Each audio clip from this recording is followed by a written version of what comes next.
పేరు పేరున ప్రతి ఒక్కరికి నా నమస్కారం.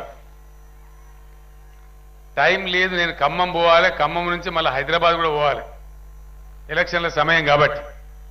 అందుకే ఆయన గుంజెత్తామని నేనే అనుకున్నా, పక్కకు జరగమని చెప్పి. నేను ఎక్కువ రెండు మూడు విషయాలు చెప్తాను. విషయమంతా మీకు తెలిసింది, మీ కళ్ళ ముందే ఉంది, మీకు తెలియకుండా ఏం లేదు. నాయకులు మేము చాలా గొప్పలం అనుకుంటారు, కానీ వాళ్ళకంటే ఎక్కువ మీకే తెలుస్తుంది ఇవాళ రేపు. ఎందుకంటే మీరిచ్చే తీర్పులు, మీరిచ్చే నిర్ణయాలు అంత బాగా ఉంటాయి. ప్రతి విషయాన్ని ఈరోజు మీరు గమనిస్తూ ఉన్నారు. అన్ని విషయాలు మీ కడుపులో ఉన్నాయి, మీ సంగతిలో ఉన్నాయి. 4-5 విషయాలు ఏంటంటే, తెలంగాణ చాలా కష్టపడి తెచ్చుకున్న ఆ సందర్భంలో మహబూబాబాద్ గడ్డకు నేను తలవంచి నమస్కారం చేస్తా ఉన్నా. ఇది ఒక అద్భుతమైనటువంటి పోరాటం చూపెట్టినటువంటి పోరుగడ్డ ఈ మహబూబాబాద్. అటువంటి అనేక పోరాటాల ద్వారా వచ్చినటువంటి తెలంగాణలో ఏమేం జరుగుతున్నదో మీరు చూస్తున్నారు. చాలామంది ఉద్యమ సందర్భంలో ఢిల్లీలో నన్ను అడిగేది, చంద్రశేఖరరావు ఏం చేస్తావా తెలంగాణ ఆస్తే, తెలంగాణ ఆయతో తుమ్ క్యా కర్తే, ఇట్లా వివిధ రాష్ట్రాల వాళ్ళు అడిగేవాళ్ళు. చెప్పిన మరోజు వాళ్ళందరూ కూడా ఈరోజు నిజంగా చాలా సందర్భాలలో ఫోన్లలో కానీ, ఢిల్లీకి వెళ్ళినప్పుడు కానీ, పార్లమెంట్ సెంట్రల్ హాల్ పోతే కలిసినప్పుడు కానీ చాలా ఆశ్చర్యపడుతున్నారు. ఎట్ట చేయగలుగుతున్నారు ఈ పనులన్నీ మీరు అని చాలా చాలా ఆశ్చర్యపడుతున్నారు. అనేక మంది ముఖ్యమంత్రులు కూడా ఆశ్చర్యపడుతున్నారు. మీకు 2-3 విషయాలు మీకు తెలిసి ఏమేమి జరుగుతున్నదో మన రాష్ట్రంలో. పేదల గురించి ఏం చేసుకుంటున్నాం, ముసలి వాళ్ళ గురించి ఏం చేసుకుంటున్నాం, భర్తలు చనిపోయిన స్త్రీల గురించి ఏం చేస్తున్నాం, ఒంటరి మహిళలకు ఏం చేస్తున్నాం, పెన్షన్లు ఇచ్చుకుంటా ఉన్నాం కడుపు నిండా. మనం ఇచ్చేంత పెన్షన్ దేశంలో ఎవరు కూడా ఇయ్యరు. మొన్న ఒక ఆయన అడిగిండు, మొన్నటిదాకా 1000 ఇచ్చినావు, మళ్ళీ ఇప్పుడు 2000 ఇస్తా అంటున్నావు, ఇస్తారని అడిగిండు. 100% మే నెల రారా బాబు, ఖచ్చితంగా ఇస్తామని చెప్పిన. ఇచ్చే పెన్షన్ 1000 పోయి 2000 అవుతుంది. అదే వికలాంగులకైతే 1500 పోయి 3000 రూపాయలు మే నెల నుంచి వస్తాయి. ఎందుకంటే ఒక నిర్ణయం అనుకున్నాం, తెలంగాణలో ప్రజలం కష్టపడ్డాం, రైతులం కష్టపడ్డాం, చచ్చిపోయే వాళ్ళు చచ్చిపోయినారు.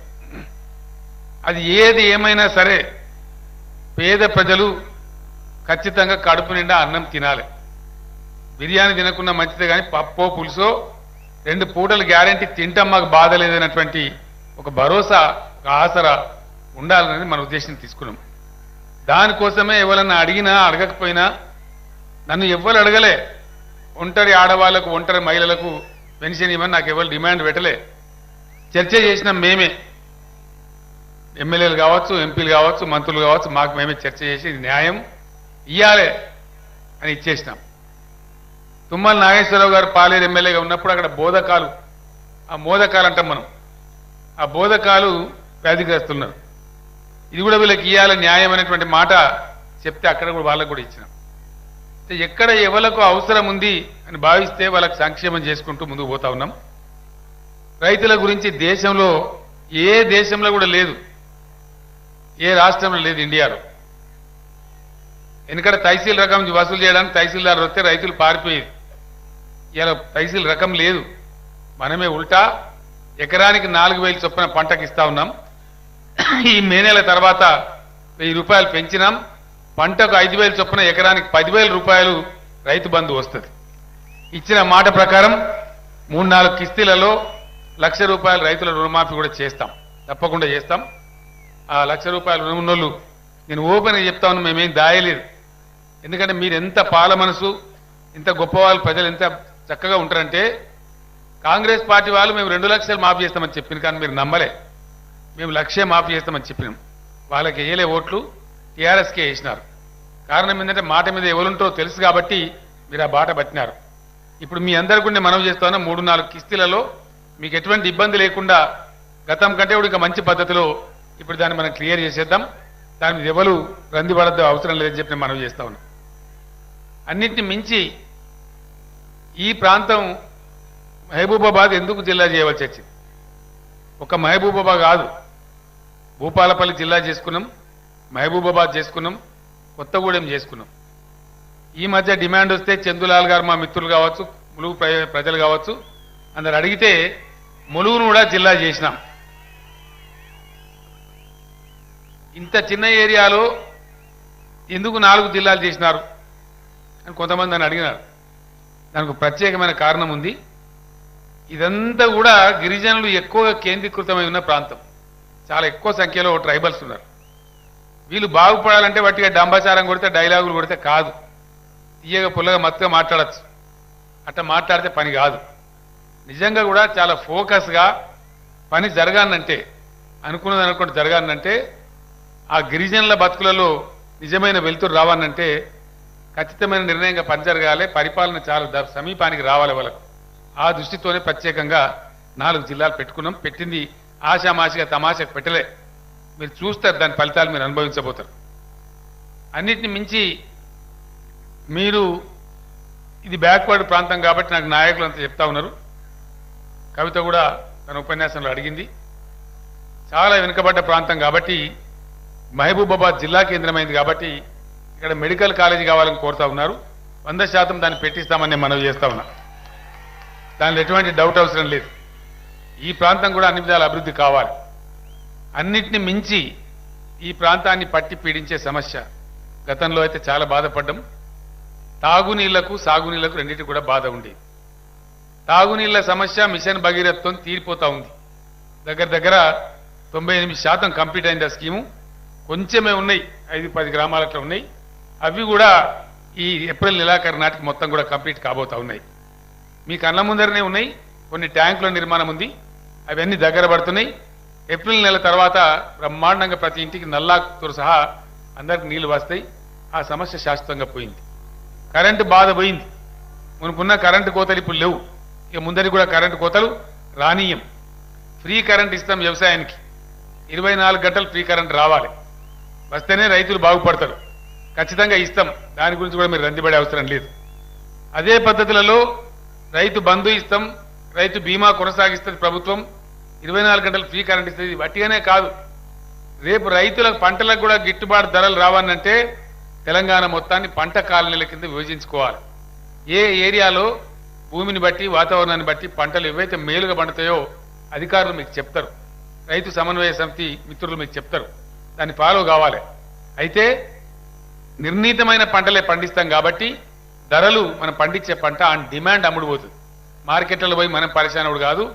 మన దగ్గరనే ఫుడ్ ప్రాసెసింగ్ యూనిట్లు ఏర్పాటు చేసి అవి కొని ఇప్పిస్తాం. రెండవ విషయం, ఇది పంట మంచిగా పండాలి, మంచిగా రావాలి, మంచిగా జరగాలంటే 2 పనులు జరగాలి. ఒకటి, భూములతో ఉన్నటువంటి లంగ తకరారు పంచాయతీ అంతా పోవాలి. అది సాధారణమైన వాళ్ళది కావచ్చు, పోడు భూములు కావచ్చు. ఒక పోడు భూమి సమస్య పరిష్కారం అయితేనే పరిష్కారం కాదు. నేను ఒక్కటే మాట మీకు మనవి చేస్తా ఉన్నా. నేను కేసీఆర్ బాగా మొండి, మీకు తెలుసు. నేను గట్టిగా అనుకుంటే ఎట్లా చేస్తున్నా మీకు తెలుసు. 600 అయినా సరే తెలంగాణ రాష్ట్రం ఈ దేశానికి ఒక మోడల్ కావాలి, ఒక ఆదర్శం కావాలి. తెలంగాణ నుంచే భారతదేశం మొత్తం నేర్చుకోవాలి. భూ సంబంధమైన కిరికిరి ఒక ఎకరం గురించి కూడా లేకుండా చేసే జిమ్మెదారు నాది. అది పోడు భూమా, పట్టా భూమా, వారసత్వంలో వచ్చిందా, కొంటే వచ్చిందా, ఏ పద్ధతిలో రానిగాక ఏ భూమి ఎవలది అనేది నిర్ధారణగా అవసరమైతే 1000-2000 కోట్లు ఖర్చు పెట్టైనా చాలా అధునాతనమైన పరికరాలు వచ్చినాయి, జీపీఎస్ సిస్టమ్స్ వచ్చినాయి. వాటి ద్వారా ఎక్కడ అవసరమో అక్కడ సర్వే కూడా చేయించి భూ సంబంధమైన పంచాయతీ లేకుండా చేసే బాధ్యత నాది. నేను ఒక జిల్లాకు 2 రోజులు 3 రోజులు నేనే వస్తా. వాడిని మీరు నమ్మదలుచుకోవాలి. నేనే వచ్చి కూర్చొని చీఫ్ సెక్రటరీ నుంచి మొదలుకుంటే మొత్తం అడ్మినిస్ట్రేషన్తో తీసుకొని వచ్చి అవసరమైతే ప్రతి జిల్లాలో 3 రోజులు నేనే స్వయంగా ఉండి ప్రజా దర్బారు పెట్టి ప్రజలందరినీ పిలిపించి ఏ గుంట భూమి గురించి కూడా ఏ రైతు బాధ లేకుండా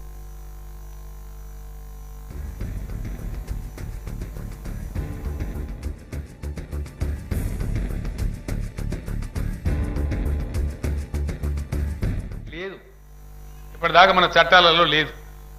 పూర్తి యాజమాన్యం ఉంటే ఏంటంటే ఆ యాజమాన్యం ఒకవేళ తప్పు అని తేలితే ఆ సర్టిఫికేట్ గవర్నమెంట్ ఇచ్చిన తర్వాత తప్పు అని తేలితే గవర్నమెంట్ జుర్మానా కట్టాలి. అందుకోసం భయపడి గత ప్రభుత్వాలు ఇయ్యలే. కంక్లూజివ్ టైటిల్ లేదు. ఇప్పుడు కంక్లూజివ్ టైటిల్ మీకు ఇప్పించే పని కూడా చెయ్యాలని చెప్పి అందుకోసం ఈ కంక్లూజివ్ టైటిల్ తేవడానికి మరొకటి తేవడానికి ప్రక్షాళన కావడానికి బ్యాంకు లోన్ కొత్త కూడా పాని నకలు అడగరు మిమ్మల్ని, పాని నకలు చూపించే అవసరం ఉండదు. ఆల్రెడీ సైట్లో ఉంటుంది, కంప్యూటర్లో ఉంటుంది. అంత మంచి పద్ధతి రాబోతా ఉంది. వీటన్నిటిని చేయాలంటే రెవెన్యూ యాక్ట్ను పూర్తిగా మార్చాలి, పాత పద్ధతి పోవాలి. అసలు రెవెన్యూ డిపార్ట్మెంట్ అనే పేరే బేకార్ పేరున్నది. ఎందుకంటే రెవెన్యూ కలెక్ట్ చేసేది, రెవెన్యూ అంటే శిస్తు వసూలు చేసేది. ఇప్పుడు శిస్తు ఎక్కడిది, మన ఎక్కడిది? గవర్నమెంటే ఉల్టా 5,000 ఎకరానికి పెట్టుబడి పైసలు ఇస్తుంటే వసూలు ఎక్కడిది? కాబట్టి డిస్ట్రిక్ట్ కలెక్టర్ అంటే కూడా ఏంది, కలెక్ట్ చేసేవాడు అని అర్థం. అది బ్రిటిష్ కాలం నాటి పేరు. ఈ కలెక్టర్ పేరు కూడా కలెక్టరే ఉండన్నా, లేదా జిల్లా పరిపాలనాధికారి పేరు మార్చానా, అది కూడా ఆలోచన చేస్తా ఉన్నాం. కలెక్షనే లేదు, ఇక కలెక్టర్ ఎందుకు నాకు అర్థం కాదు. కలెక్షన్ ఉంటే కదా రెవెన్యూ వసూలు చేస్తే కదా. సర్కారే ఉల్టా ఇయ్యంగా పైసలు ఇక వసూలు చేసేది ఎక్కడిది, రెవెన్యూ ఎక్కడిది? భూమి శిస్తే లేదా? నీటి తీరుబా కూడా తీసేసినాం, నీటి తీరుబా కూడా లేదు. ఇవన్నీ ఎందుకు తీసేసినావు కేసీఆర్ అంటే ఒకటే ఒక కారణం, నేను కూడా కాపోని కాబట్టి, నేను కూడా వ్యవసాయం చేస్తా కాబట్టి. తెలంగాణలో రైతుల పరిస్థితి బాగలేదు. సమైక్య పాలనలో నీళ్లు రాక 600-700 ఫీట్లు బోల్ వేసి నాశనం అయిపోయిన రైతులు. వాళ్ళు బాగుపడాలి, బాకీలు తీరాలి, అప్పులు గట్టంగా ఇంకొక 5-6 లక్షలు ప్రతి రైతు దగ్గర బ్యాంకులో ఉండాలి. అది బంగారు తెలంగాణ. దాని దిశగా పోతున్నాం.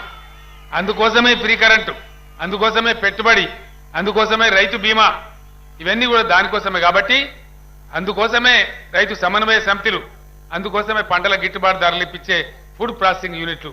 కాబట్టి రైతాంగం దయచేసి రేపు అధికారులు చెప్పేది ఫాలో కావాలి. నా ఇష్టం నేనే అనద్దు. రైతు సమన్వయ సమితిలు చెప్పేది కూడా ఫాలో కావాలి. మనం బాగుపడాలి. దయాకర్ రావు గారు ఇంకో మాట చెప్పిండ్రు. ఈ గ్రామీణ ఉపాధి హామీ పథకం ఏదైతే ఉందో దాన్ని ఖచ్చితంగా వ్యవసాయానికి అనుబంధం చేయాలని మనం చెప్తా ఉన్నాం. పోయినసారి చెప్పినాం మన్మోహన్ సింగ్ గారికి, ఆయన ఇన్లే. నరేంద్ర మోడీ గారికి అయితే నేను ఒక 100 సార్లు చెప్పిన, ఆయన కూడా ఇన్లే. ఇనరు. వాళ్ళకి కింద పెట్టామా, వద్దమ్మా కింద పెట్టు, అవతలలో కనబడదు, కింద దించు.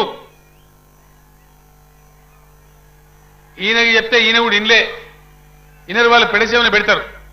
అందుకే నేను చెప్తున్నా, ఈ పెడచెవున పెట్టేటోళ్ళ చెంపలు వాయించి సెంటర్లో ఫెడరల్ ఫ్రంట్ గవర్నమెంట్ రావాలి, రాష్ట్రాల మాట చెల్లుబాటు ప్రభుత్వం రావాలి. అది రావాలంటే తెలంగాణలో మనం 16 సీట్లు గెలవాలి. ఇంకొక మాట మీరు ఆలోచన చేయాలి దయచేసి. ఇవాళ నరేంద్ర మోడీని రాహుల్ గాంధీ నరేంద్ర మోడీ తుమ్ చోరా అంటే తుమ్ చోరా అని తీసుకుంటున్నారు. బొబ్బ పెడుతున్నారు. వాళ్ళే బదార్లే పడి వీరంగం ఎక్కుతున్నారు. ఎందుకు? మనను గోల్మాల్ చేయడానికి. ఎవరు పరిపాలించారంటే దేశాన్ని 66 ఏళ్ళు వీలే కదా పరిపాలించింది. కాంగ్రెస్ బీజేపీ కదా. ఇంకా వేరే వాళ్ళు ఎవరో పరిపాలించినట్టు బదనాం వాళ్ళ మీద పెట్టాలన్నట్టు ఇవన్నీ పిచ్చి కార్యక్రమాలు చేస్తూ ఉన్నారు. నా రిక్వెస్ట్ మీతో ఏంటంటే 66 ఏళ్ళు వీళ్ళు పరిపాలించారు. మొన్న రాహుల్ గాంధీ అంటే ఆయన గరీబ్ హఠావో అని మాట్లాడారు. ఫస్ట్ 1947లో దేశానికి స్వతంత్రం వచ్చినాడు నెహ్రూ గారు చెప్పిన మాట, దరిద్రో నారాయణ, దరిద్రున్నే భగవంతుడు అనుకుంటాం అని మాట్లాడింది. అంటే ఆనాడు దరిద్రులను గుర్తించి దరిద్రో నారాయణ. ఇందిరాగాంధీ గరీబీ హఠావో, ఆమె కొడుకు రాజీవ్ గాంధీ ఆయన అదే మాట చెప్పిండు. తర్వాత పివి నరసింహారావు, మన్మోహన్ సింగ్, చాలా మంది ప్రధానమంత్రులు పోయిరు. మళ్ళీ ఇప్పుడు వాళ్ళ నాయనమ్మ అదే చెప్పింది, మళ్ళీ ఇప్పుడు ఆయన అదే గరీబీ హఠావో. అంటే ఎన్ని దశాబ్దాలు గరీబులు ఉండాలి? ఈ హఠావో డ్రామా ఎప్పటిదాకా ఉండాలి? కాబట్టి ఇదంతా వట్టిదే, వీళ్ళు చెయ్యరు. నరేంద్ర మోడీ కూడా అవకాశం ఉండే, ఆయన కూడా చేయలే. వాటి డైలాగులు కూడా తప్ప లేదు. కాబట్టి మీరందరూ అర్థం చేసుకొని దయచేసి, దయాకర్ రావు గారు 3 లక్షలు అన్నాడు, నేను ఇంకొక 50,000 పెంచుతున్నా. మీరు మహబూబాబాద్లో మెడికల్ కాలేజీ ఇచ్చే బాధ్యత నాది, మీ పోడు భూముల పరిష్కారం బాధ్యత నాది. మహబూబాబాద్ జిల్లా కేంద్రం అయింది కాబట్టి ఇక్కడ కావాల్సిన ఇన్ఫ్రాస్ట్రక్చర్ అంతా కూడా వస్తుంది, దాన్ని తెచ్చి మీకు ఇచ్చే బాధ్యత కూడా నాది.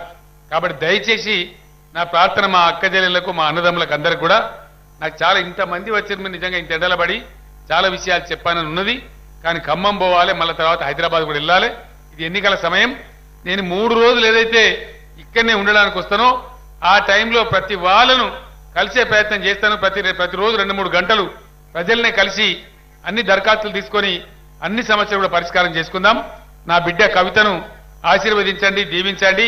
ఆ అమ్మాయి చదువుకున్నది, ఒక గిరిజన బిడ్డ, మొదటిసారిగా పార్లమెంటుకు బ్రహ్మాండంగా పోతే మన రాష్ట్రానికి గౌరవం ఉంటుంది. కాబట్టి కవితకు కారు గుర్తుకు ఓటేసి పెద్ద మేయర్తో గెలిపించాలి. ఇంకొక మాట కూడా ఈ సందర్భంగా నేను చెప్పాలి. మిత్రుడు సీతారాం నాయక్ గారు మన ఎంపీ గారు ఎవరైతే ఉన్నారో ఆయన ఏం తప్పు చేయలే. నేను వాస్తవం మీకు చెప్తా ఉన్నా, వేరే కారణాల చేత నేను అభ్యర్థిని మార్చింది తప్ప ఆయన తప్పు పని చేసిందని కాదు. ఆయన అభిమానులు కూడా ఎవరు బాధ ఉద్యమంలో ఉన్నాడు ప్రొఫెసర్ గారు. ఖచ్చితంగా ఇప్పుడు పార్టీలో ప్రభుత్వంలో కూడా ఆయనకుండే గౌరవం సంపూర్ణంగా ఉంటుంది. అందులో ఎటువంటి అనుమానం ఎవరు పెట్టుకోవద్దు. అందరూ కూడా కలిసి పనిచేయాలి. ఆ ప్రకారంగా బ్రహ్మాండంగా ముందుకు పోవాలని చెప్పి నేను మిమ్మల్ని అందరినీ కూడా కోరుతా ఉన్నా. ఆ రకంగా ఇక్కడ అక్కడ కొన్ని కొత్త మండలాలు కావాలని కూడా ఉంది. ఇన్ని జిల్లాలు చేసిన వాళ్ళం ఎక్కడో ఇంకో 2, 3 మండలాలు అవసరమైతే పెద్ద ఇష్యూ కాదు. అది కూడా కంప్లీట్ చేసుకుందాం. కవిత గారిని దీవించి కారు గుర్తు కొట్టేసి పెద్ద ఎత్తున గెలిపించండి. మళ్ళీ త్వరలోనే జూన్, జూలై మాసాలు వర్షం పోతే దాని తర్వాత మీ దర్శనానికి నేనే వస్తాను. ఆ సందర్భంలో అన్ని మాట్లాడుకుందామని తెలియజేస్తూ, నిజంగా కూడా మళ్ళొక్కసారి ఇంత ఎండలో ఈ అడవి ప్రాంతంలో సుదూర ప్రాంతాల నుంచి ఇంత పెద్ద సంఖ్యలో మీరు తరలి వచ్చినారు. నేను హెలికాప్టర్లో ఎత్తి మీద వస్తా కాబట్టి నేను చూసినా దాదాపు ఒక 30% మంది ఇంకా రోడ్ల మీద కూడా ఉన్నారు, ట్రాక్టర్లో కూడా ఉన్నారు. చాలా దూరం నుంచి వచ్చిన వారికి రాని వారికి అందరికీ కూడా పేరు పేరున మీకు ధన్యవాదాలు తెలియజేస్తూ నేను సెలవు తీసుకుంటా ఉన్నా. జై తెలంగాణ.